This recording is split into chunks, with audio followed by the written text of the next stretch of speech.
ನಮಸ್ಕಾರ. ಹೊಳಸುಳಿ ಚರ್ಚಾ ಕಾರ್ಯಕ್ರಮಕ್ಕೆ ಸ್ವಾಗತ. ದೇಶಾದ್ಯಂತ ಒಂದು ವಿಚಾರದ ಬಗ್ಗೆ ಈಗಾಗಲೇ ಕಳೆದ 14 ದಿನಗಳಿಂದ ಚರ್ಚೆ ನಡೀತಾ ಇದೆ. ಅದು ನೋಟ್ ಬ್ಯಾನ್ ಪ್ರಕರಣಕ್ಕೆ ಸಂಬಂಧಪಟ್ಟ ಹಾಗೆ. ಆದರೆ ಎಲ್ಲ ಪರ ವಿರೋಧ ಮಾತುಗಳು ಕೂಡ ಕೇಳಿ ಬರ್ತಾ ಇರತಕ್ಕಂಥದ್ದು. ಒಂದಷ್ಟು ಒಳ್ಳೆಯ ಯೋಜನೆಗಳನ್ನು ಜಾರಿಗೊಳಿಸಬೇಕಂದ್ರೆ ಈ ತರಹದ ಸಮಸ್ಯೆಗಳನ್ನು ಕೂಡ ತೊಂದರೆಗಳನ್ನು ಕೂಡ ಎದುರಿಸಬೇಕಾಗತ್ತೆ ಅನ್ನುವಂಥದ್ದು ಕೂಡ ಅಷ್ಟೇ ವಾಸ್ತವ. ಇವತ್ತಿನ ದಿನದಲ್ಲಿ ಒಂದು ಸಿ ವೋಟರ್ ಮತ್ತು ಬಿಸಿನೆಸ್ ವರ್ಲ್ಡ್ ಮತ್ತು ಹಫಿಂಗ್ಟನ್ ಪೋಸ್ಟ್ ಅನ್ನುವಂಥ 3 ಸಂಸ್ಥೆಗಳು ಸೇರಿಕೊಂಡು ಈ ಒಂದು ನೋಟ್ ಬದಲಾವಣೆಯ ಪ್ರಕ್ರಿಯೆ ಏನಿದೆ ಈ ಕುರಿತಂತೆ ಸಾರ್ವಜನಿಕರನ್ನ ಸಂಪರ್ಕಿಸಿ ಒಂದು ವರದಿಯನ್ನ ತಯಾರಿ ಮಾಡಿರ್ತಕ್ಕಂಥದ್ದು. ಆ ತಯಾರಿಯ ಒಂದು ಪರಿಪೂರ್ಣ ಒಟ್ಟಾರೆ ಅಂಶ ಮೋದಿಯ ಈ ಒಂದು ಕ್ರಮಕ್ಕೆ, ಮೋದಿಯವರ ಕ್ರಮಕ್ಕೆ ಮೆಚ್ಚುಗೆಯನ್ನ ಸೂಚಿಸಿರ್ತಕ್ಕಂಥದ್ದು. ಈ ಬಗ್ಗೆ ನಾವು ಇವತ್ತು ಚರ್ಚೆಯನ್ನ ಮಾಡ್ತಾ ಇದ್ದೀವಿ. ನಮ್ಮೊಂದಿಗೆ 4 ಅತಿಥಿಗಳಿದ್ದಾರೆ.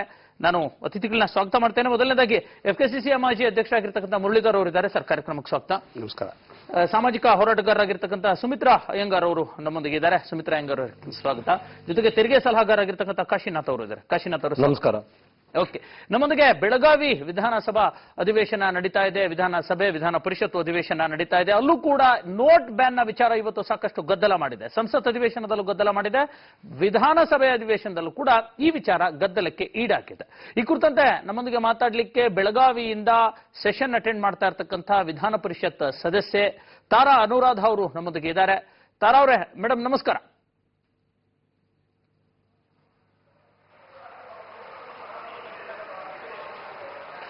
ಓಕೆ, ತಾರಾ ಅವರು ನಮ್ಮೊಂದಿಗೆ ಜಾಯ್ನ್ ಆಗ್ತಾರೆ.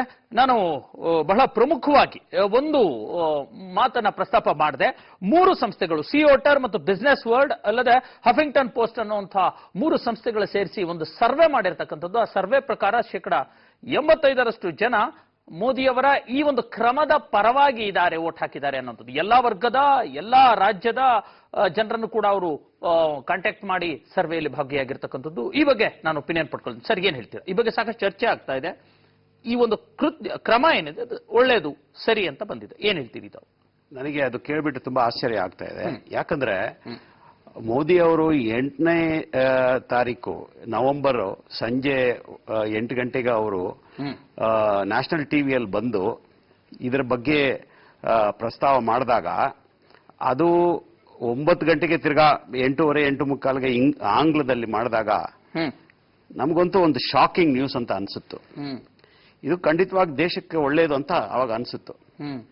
ಆದ್ರೆ ಇವಾಗ ಆವಾಗ್ಲೇ ಏನಾದ್ರೂ ಈ ತರ ಸರ್ವೆ ಕಂಡಕ್ಟ್ ಮಾಡಿದ್ರೆ ಈ 80%, 85% ಇರೋದು 99% ರಿಸಲ್ಟ್ಸ್ ಬರ್ತಾ ಇತ್ತು. ಯಾಕಂದ್ರೆ ಈ ಸಾಮಾನ್ಯ ಜನಕ್ಕೆ ಒಂದು ಸರ್ಕಾರದ ಮೇಲೆ, ಆಮೇಲೆ ಸರ್ಕಾರದಕ್ಕಿಂತ ಈ ಕರಪ್ಷನ್ ಮೇಲೆ, ಆಮೇಲೆ ಒಂದು ದೇ ಆರ್ ಆಂಗ್ರಿ ಅಂತ ಹೇಳ್ತಾರೆ, they are very angry. So ಇದು ಒಂದು ಮುಖ್ಯಮಂತ್ರಿಗಳು ತಾವೇ ಬಂದು ಟಿವಿಯಲ್ಲಿ ಅನೌನ್ಸ್ ಮಾಡಿ ಒಂದು ನಿರ್ಧಾರ ತಗೊಂಡಿದ್ದು ಎಲ್ಲ ತುಂಬಾ ಅಪ್ರಿಶಿಯೇಟ್ ಮಾಡಿದ್ರು, ವೆಲ್ಕಮ್ ಮಾಡಿದ್ರು. ಆದ್ರೆ ಇವಾಗ 15 ದಿವಸದಲ್ಲಿ ಎಲ್ರಿಗೂ ಸ್ವಲ್ಪ ತೊಂದರೆ ಆಗ್ತಾ ಇದೆ. ಅದರಿಂದ ತೊಂದರೆ ಆದ್ರೂ 85% ಅವರು ಇದನ್ನ ಅಪ್ರಿಶಿಯೇಟ್ ಮಾಡ್ತಾ ಇದ್ದಾರೆ ಅಂದ್ರೆ ಇದನ್ನ ತುಂಬಾ ನಾವು ಸಂತೋಷದಿಂದ ನೋಡ್ಬೇಕಾಗಿರೋ ವಿಚಾರ. ಆಮೇಲೆ ಪ್ರಧಾನಿಗಳಿಗೆ ಇವಾಗ ನಿನ್ನೆ ಮೊನ್ನೆ ಅವರು ಟಿವಿಯಲ್ಲಿ ಬಂದು ನೋಡಿದ್ರೆ ಅವ್ರ ಮುಖದಲ್ಲಿ ಸ್ವಲ್ಪ ಕಡಿಮೆ ಆಗಿತ್ತು. ಪಾಪ ಅವ್ರಿಗೂ ಟೆನ್ಷನ್ ಆಗೋಗ್ಬಿಟ್ಟಿತ್ತು. ಇದೇನಪ್ಪ ನಾನು ಮಾಡಿದ್ದು ಸರಿನಾ ಇಲ್ವಾ ಅಂತ ಅವರಿಗೆ ಒಂದು ಮನಸ್ಸಲ್ಲಿ ಒಂದು ಡೌಟ್ ಬಂದ್ಬಿಡ್ತು, ಒಂದು ಸಂಶಯ ಬಂದ್ಬಿಟ್ಟಿತ್ತು. ಆದ್ರೆ ಈ ಸರ್ವೆ ಇವತ್ತು ಮಾಡಿದ ಆ ಸರ್ವೆ ನೋಡಿದ್ರೆ ಎಲ್ರಿಗೂ ಸಂತೋಷ ಆಗ್ಬೇಕು ಅಂತ ಅನ್ಸುತ್ತೆ. ಫೈನ್, ಓಕೆ, ಬರ್ತೀನಿ ಸರ್. ಮುರಳೀಧರ್ ಸರ್, 2 ಕಡೆಯಿಂದ ಮಾತಾಡ್ತಿದ್ರು, ವಾಸ್ತವವನ್ನು ಮಾತಾಡ್ತಿದ್ರ. ಮೊದಲು ಈಗೇನು ನಾನು 3 ಸಂಸ್ಥೆಗಳ ಹೆಸರುಗಳನ್ನ ಹೇಳಿದೆ. ಆ ಸಂಸ್ಥೆ ನಡೆಸಿರ್ತಕ್ಕಂಥ survey, C Voter, Business World ಮತ್ತು ಹಫಿಂಗ್ಟನ್ ಪೋಸ್ಟ್ ಅನ್ನುವಂಥ ಸಂಸ್ಥೆಗಳು ನಡೆಸಿರ್ತಕ್ಕಂಥ ಸರ್ವೆಯ ಪ್ರಮುಖ ಅಂಶಗಳನ್ನ ನಾವು ನಿಮಗೆ ತೋರಿಸ್ತೀವಿ. ಈಗ ಈ ಕುರಿತಂತ ಅಂಶಗಳ ಬರ್ತಾ ಇದೆ. ನೋಟ್ ಬ್ಯಾನ್ ನಿಂದ ತೊಂದರೆಯಾಗಿರುವುದು ಯಾರಿಗೆ ಅನ್ನುವಂಥ ಪ್ರಶ್ನೆಯನ್ನು ಕೂಡ ಅವರು ಕೇಳಿದ್ರು. ಅದರಲ್ಲಿ 16.3% ಇಬ್ರು ಅಂತ ಹೇಳಿದ್ರು. ಶ್ರೀಮಂತರು ತೊಂದರೆ ಆಗಿದ್ದಾರೆ ಅನ್ನುವಂಥದ್ದು 44.1% ಜನ ಹೇಳಿದ್ರು. ಬಡವರಿಗೆ ತೊಂದರೆ ಆಗಿದೆ ಅಂತ ಹೇಳಿ 35.9% ಜನ ಹೇಳಿದ್ದಾರೆ. ಈ 3 ಸಂಸ್ಥೆಗಳು ಎಲ್ಲಾ ವರ್ಗದ ಜನರನ್ನ ಪ್ರಶ್ನೆ ಮಾಡಿರ್ತಕ್ಕಂಥದ್ದು. ಅದರಲ್ಲಿ ಬಂದಿರತಕ್ಕಂಥ ಉತ್ತರ, ನೋಟ್ ಬ್ಯಾನ್ ಅನುಷ್ಠಾನದ ಬಗ್ಗೆ ನಿಮಗೆ ಏನನ್ನಿಸುತ್ತೆ ಅನ್ನುವಂತಹ ಒಂದು ಪ್ರಶ್ನೆಯನ್ನು ಕೂಡ ಕೇಳಿದ್ರು. ಅದರಲ್ಲಿ 24% ಜನ ಪರವಾಗಿಲ್ಲ ಅಂತ ಹೇಳಿದ್ರೆ 62.9% ಜನ ಇದು ಉತ್ತಮ ಕೆಲಸ ಅಂತ ಹೇಳಿದ್ದಾರೆ. ಸಾಧಾರಣ ಅನ್ನುವಂಥದ್ದು 6.9% ಜನ ಹೇಳಿರ್ತಕ್ಕಂಥದ್ದು.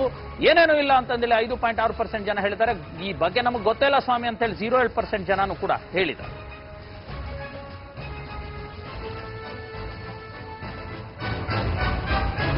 ಮತ್ತೊಂದು ಪ್ರಶ್ನೆಯನ್ನ ಕೇಳಲಾಗಿತ್ತು, ವೈಯಕ್ತಿಕವಾಗಿ ನೋಟ್ ಬ್ಯಾನ್ ಆಗಿರೋದು ಅದರಿಂದ ಆಗುವಂತಹ ತೊಂದರೆ ಏನು ಅನ್ನುವಂಥದ್ದು. ಹಾಗಾಗಿ 33.83% ಜನ ಅದು ಬ್ಯಾನ್ ಮಾಡಿರೋದು ನಮಗೆ ಸಮಸ್ಯೆನೇ ಅಲ್ಲ ಅಂತ ಹೇಳಿದ್ದಾರೆ. ಕಲ್ಪಿಸಲು ಆಗದಷ್ಟು ಕಷ್ಟ ಆಗಿದೆ ಅನ್ನುವಂಥ ಮಾತನ್ನ 12.61% ಜನ ಹೇಳಿದ್ದಾರೆ. ತುಂಬಾ ತೊಂದರೆ ಆಗ್ತಾ ಇದೆ, ಆದ್ರೂ ಸಹಿಸಿಕೊಳ್ತಾ ಇದೀವಿ, ಏನು ಮಾಡೋಕ್ಕಾಗಲ್ಲ, ನಮ್ಮ ಹಣೆ ಬರ ಅಂತಂದೇಳಿ 16.52% ಜನ ಹೇಳಿದ್ದಾರೆ. ಸ್ವಲ್ಪ ಸುಲಭವಾಗಿ ನಿಭಾಯಿಸಬಹುದು, ಅಡ್ಜಸ್ಟ್ ಆಗುತ್ತೆ ಅಂತ ಹೇಳಿ 37.04% ಜನ ಈ ಕುರಿತಂತೆ ಪ್ರಶ್ನೆಗೆ ಉತ್ತರ ಕೊಟ್ಟಿದ್ದಾರೆ.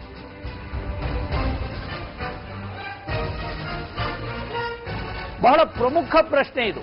ನೋಟ್ ಬ್ಯಾನ್ ಮಾಡುವಂತ ಒಂದು ವಿಚಾರ ಏನಿದೆ ಅದರ ಪ್ಲಾನಿಂಗ್ ವಿಫಲವಾಗಿದೆಯಾ ಅನ್ನುವಂಥ ಪ್ರಶ್ನೆ ದೇಶದಲ್ಲಿ ಸಾಕಷ್ಟು ಚರ್ಚೆ ಆಗ್ತಾ ಇರ್ತಕ್ಕಂಥದ್ದು. ಇದರಲ್ಲಿ 22%ನಷ್ಟು ಜನ ಇಲ್ಲ, ಅದು ಪ್ಲಾನಿಂಗ್ ವಿಫಲ ಆಗಿಲ್ಲ ಅನ್ನುವಂಥ ಮಾತನ್ನು ಹೇಳಿದ್ದಾರೆ. ಆದರೆ 73.5%ನಷ್ಟು ಜನ ಹೌದು ಪ್ಲಾನಿಂಗ್ ನಲ್ಲಿ ವಿಫಲವಾಗಿದೆ, ಪೂರ್ವ ಸಿದ್ಧತೆ ಅಥವಾ ಪ್ಲಾನಿಂಗ್ ಈ ಒಂದು ಕ್ರಮವನ್ನು ಜಾರಿಗೊಳಿಸೋದ್ರಲ್ಲಿ ವಿಫಲ ಕಂಡಿದೆ ಕೇಂದ್ರ ಸರ್ಕಾರ ಅನ್ನುವಂಥ ಮಾತನ್ನ 73.5%ನಷ್ಟು ಜನ ಹೇಳಿದ್ದಾರೆ.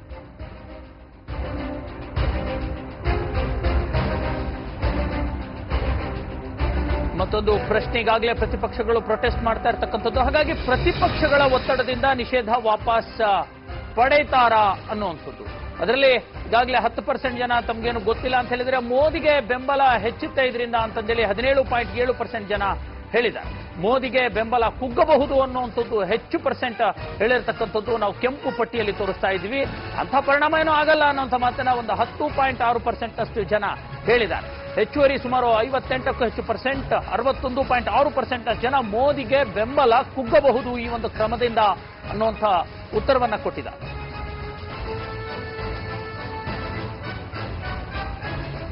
ಹಾಗಾದ್ರೆ ಮೋದಿಗೆ ಬೆಂಬಲ ಕುಗ್ಗುತ್ತೆ ಅಂದ್ರೆ ಎಲೆಕ್ಷನ್ ಮೇಲೆ ಎಫೆಕ್ಟ್ ಆಗಲೇಬೇಕು. ಹಾಗಾಗಿ ಮುಂದಿನ ಚುನಾವಣೆಯಲ್ಲಿ ಇದರಿಂದ ಈ ಒಂದು ಕ್ರಮದಿಂದ ಬಿಜೆಪಿಗೆ ಲಾಭವಾಗುತ್ತಾ ಅನ್ನುವಂಥ ಪ್ರಶ್ನೆಯನ್ನು ಕೂಡ ಈ ಸಂಸ್ಥೆಗಳು ಕೇಳಿತ್ತು. ಅದರಲ್ಲಿ 16.40% ಜನ ಇಲ್ಲ, ಇದರಿಂದ ಯಾವುದೇ ಎಫೆಕ್ಟ್ ಆಗಲ್ಲ ಅಂತ ಹೇಳಿದ್ರೆ 69.50% ಅಂದ್ರೆ ಹೆಚ್ಚು ಕಡಿಮೆ 70% ಜನ ಹೌದು ಇದರಿಂದ ಬಿಜೆಪಿಗೆ ಎಫೆಕ್ಟ್ ಆಗುತ್ತೆ ಮುಂದಿನ ಚುನಾವಣೆಯಲ್ಲಿ ಅನ್ನುವಂಥ ಒಂದು ಉತ್ತರವನ್ನ ಕೊಟ್ಟಿದ್ದಾರೆ. ಇದು ಸರ್ವೆ ಡೀಟೇಲ್ಸ್ಗಳನ್ನ, ಪ್ರಮುಖ ಅಂಶಗಳನ್ನ ನಿಮಗೆ ನಾವು ತೋರಿಸ್ತಾ ಇದ್ದೀವಿ.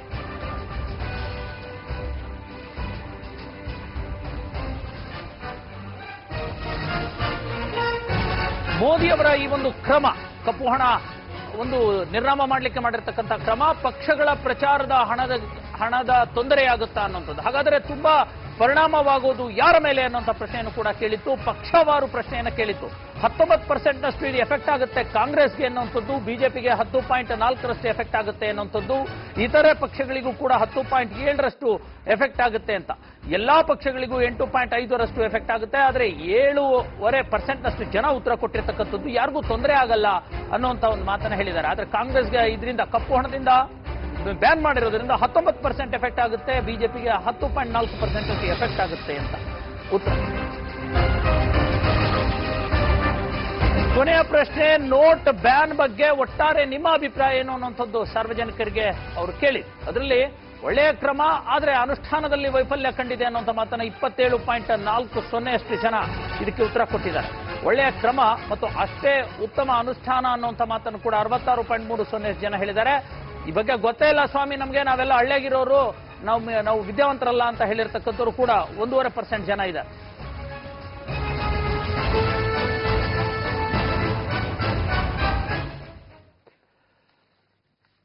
ಓಕೆ, ಮೋದಿಯವರ ಅಥವಾ ಕೇಂದ್ರ ಸರ್ಕಾರದ ಈ ಒಂದು ದೊಡ್ಡ ಮಟ್ಟದ ಕನಸಿನ ಯೋಜನೆ, ಅದು ಕಪ್ಪು ಹಣವನ್ನ ತೊಡೆದು ಹಾಕಬೇಕು, ಭ್ರಷ್ಟಾಚಾರವನ್ನ ತೊಡೆದು ಹಾಕಬೇಕು ಅನ್ನುವಂಥ ಈ ಒಂದು ಯೋಜನೆ ಕುರಿತಂತೆ ಒಟ್ಟಾರೆಯಾಗಿ ಒಂದಷ್ಟು ಪಾಸಿಟಿವ್ ಬರ್ತಾ ಇದೆ.